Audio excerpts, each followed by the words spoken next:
হরিপালের বংশধর। তো হরিপাল তার চিন্তা ভাবনা ছিল হরিচাঁদ কেন্দ্রিক। যতটা শুনেছি তিনি হরিচাঁদের মতে আসার ফলে তাকে ব্রাহ্মণরা এবং তার গ্রামের মানুষ সমাজচ্যুত করে দেয়।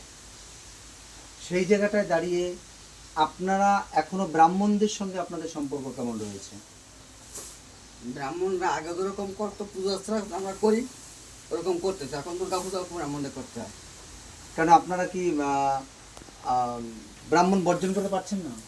হাতে সমস্যা আছে, চারি পাঁচটা এই সমস্যাটা ঠিক করা যেতে পারে না? যাবে না, কোনো মতেই পারছেন না? মানে এটা করতে গেলে আপনাকে সমাজে বাদ দিয়ে দেবে।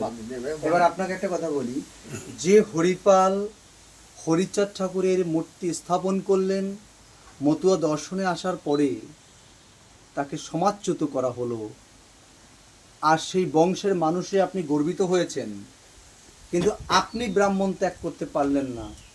আমার মনে হয় এটা সেই বংশধর আপনাদের উপযুক্ত কাজ নয়।